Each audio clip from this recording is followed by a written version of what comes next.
Moving right along, the next thing is for me to bring this frame opening size down a small amount to fit the size of the door.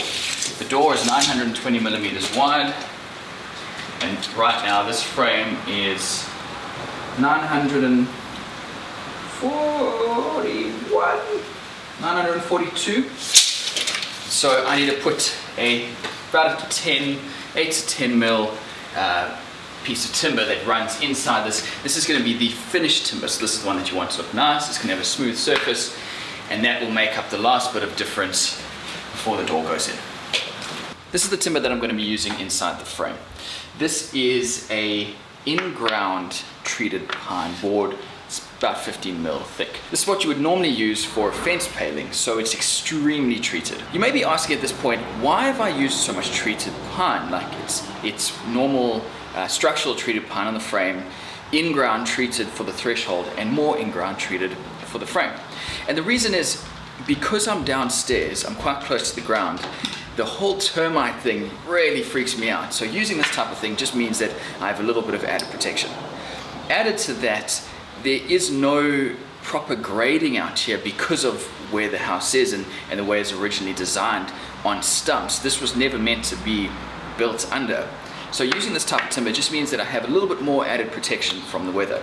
And I've run these palings through a thicknesser before, and they come up great. Having a thickness planer has made this possible because I can take those 15 millimeter timbers and I can plane them down to 9 millimeters should be right. So I've measured that. That's going to give me a 2 mil clearance either side of the door. I know they say that you should have 3 mil, but I'm trying to work to a bit of a higher tolerance here because of sound. So I'm going to go 2 mil down on either side. That means 9 mil off the boards, which are 15, 3 mils off on either side. Alright, well I reckon that's it down to 9 millimeters, and I have the shavings to prove it.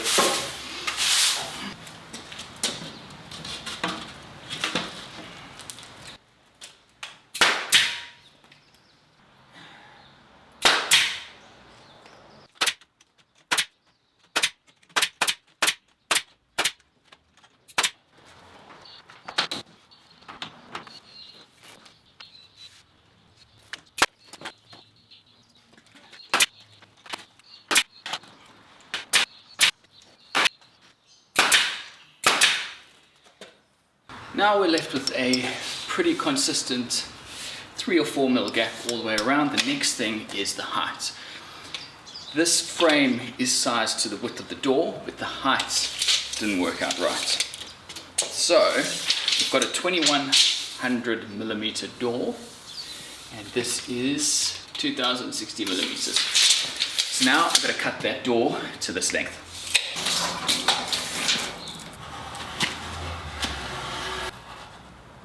This is the line for the straight edge, which is going to guide the saw.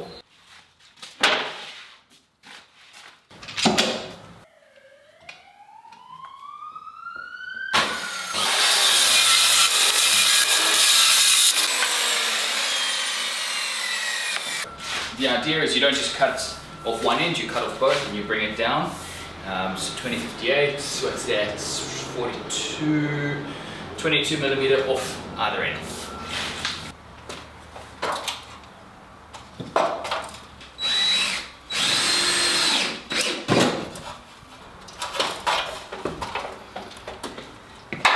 That way, if the door gets stuck, I can get someone from the outside to push it in towards me. Okay. Oh.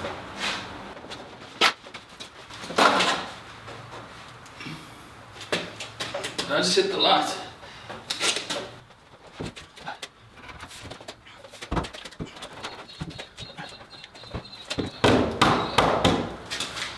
Okay, straight off the bat, that's way too tight. And now I think I'm going to have to take a cut off here,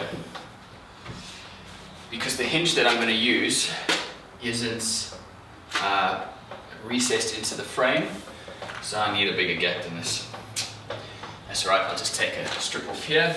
I'm almost happy to say that up at the top we're alright. Something else that you could do to improve the fit is I've now marked it so that I know that this is the inside and this is the side that's going to hit the strike plate.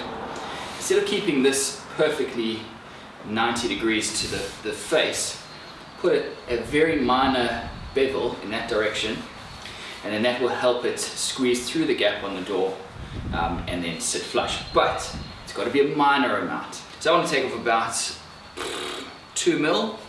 On this end I might take off 3. So it's really that little. I just put a bit of a pencil mark along the whole board, and this will tell me when every part has been clamped down.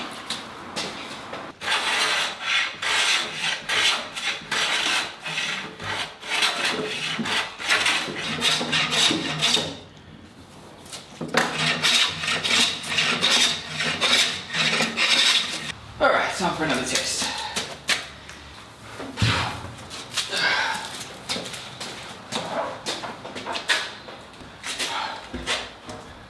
It's better.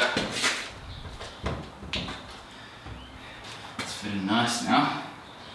That's good. That'll come up. That'll come in. Okay.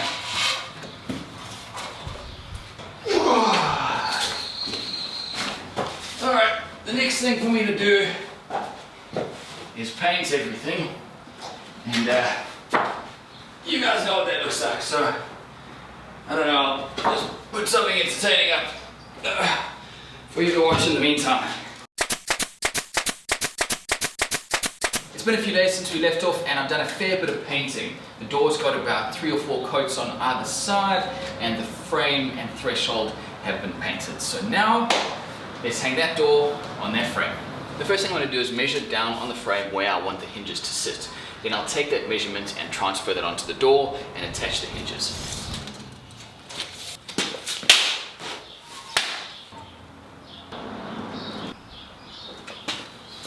The hinges that I'm going to be using for this door are these, what they call easy fit hinges. The idea here is that you don't actually need to mortise out the frame or the door itself. This just sits between the door and the frame and gets screwed into each one.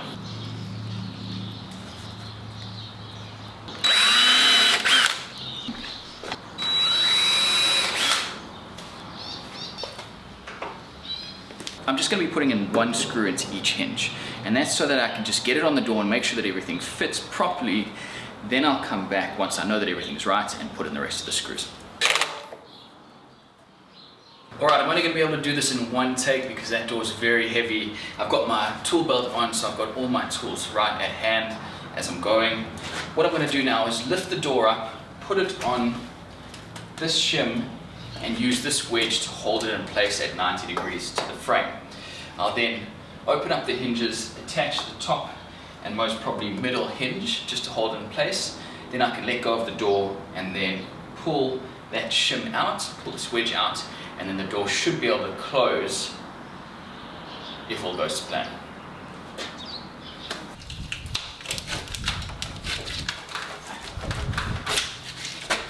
Alright, that's off.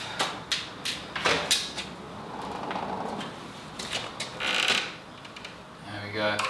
So it's a bit more of a gap than I wanted. That's alright, I'll just fill that up with the doorstop. But for now, cool. Now I can screw the rest of this in.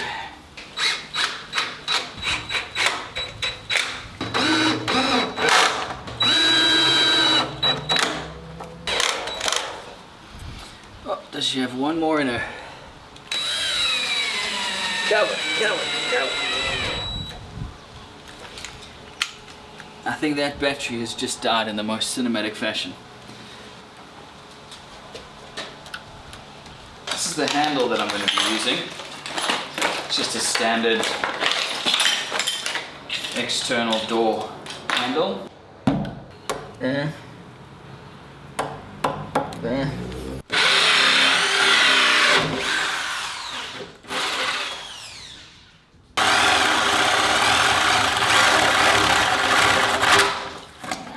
That's no good, I've just busted a hole through the door.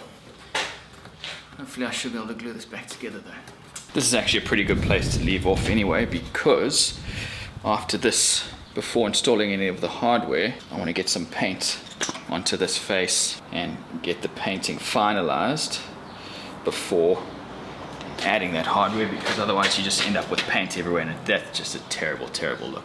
And then once that painting is done, I'll see you guys soon.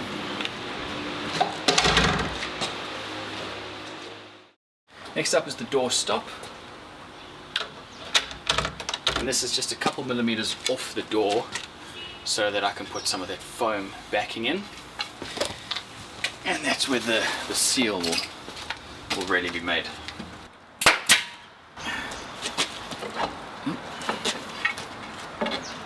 Guess those brads aren't long enough. It's a bit annoying. I ended up screwing that door stop in because without nails long enough I'm never going to be able to hammer it in because I don't have enough support above. So I've just screwed it in for now, but I might just come back later and then put some nails in and take those screws out. I used to be a big proponent of using screws and everything, but since getting a nail gun I kind of get it now. If you put in screws everywhere, if someone comes along and they want to undo your work, screws is just making their life miserable.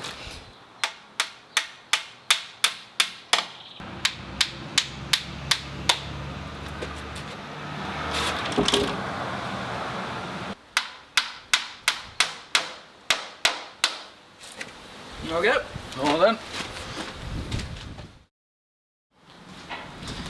It's been a couple of days and the door is now finished. I've painted everything. All I've got left to do is add some trim around the outside, but I'm only going to do that at the end because I've still got a couple of details that I need to take care of up at the top. But for all intents and purposes, the door is finished. It's fully securable, and in terms of soundproofing, it's doing everything it needs to. And while I was at it, I also installed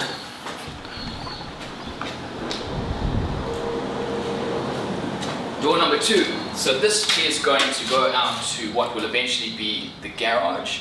So there's going to be 2 car spaces on the other side of this door. So the idea is that you're going to be able to come in from the street, park in under here and walk through. So this door's been installed in the exact same way. It's got the same hardware, it's got the same soundproofing, and it's quite a nice fit. There's a couple of issues that I wasn't particularly happy with when I installed these doors, but it's a lesson learned for next time. The gap on the latch side is still too big on this door as well as that door. It's not a huge issue because the door stop takes up any issues with soundproofing, but visually when you stand back and you see a gap that's honestly about 10 millimeters, it's too big, it just doesn't look right. So the next time I do a door, I need to make sure that I pull that gap in and make the fit a bit tighter. The other problem that I had that I should have picked up was this wall is not actually plumb in this direction. So I put my timber frame against it, stuck a level on it, and it was out. So what I really should have done was shimmed that timber frame before it goes on there, and then the rest of the door would have been perfectly square. So what I've had to do is make a cut. I think it was about 10 millimeters over the length of the door. I've had to cut an edge to fit that, which, yeah, it wasn't great. I mean, the fix works. It works for all intents and purposes, but yeah, I should have picked it up before I put that frame on. Other than that, I'm really happy. They've turned out well. They are fully securable. The seal with the gaskets around the door, it's real solid. As I close it, I can hear everything tightening up, and it requires a bit of force to close, not too much, but a bit of force, so I know that all of those seals are being made. I'm pretty happy. In regards to all the different types of soundproofing methods that I used for these doors and the seals that went into it, I'm going to save that for another video where I talk about specifically soundproofing this room and what I did. This is all extra stuff that you wouldn't necessarily put onto a normal door, so it's not really relevant to this video, but I will go through all those details and explain them in another video.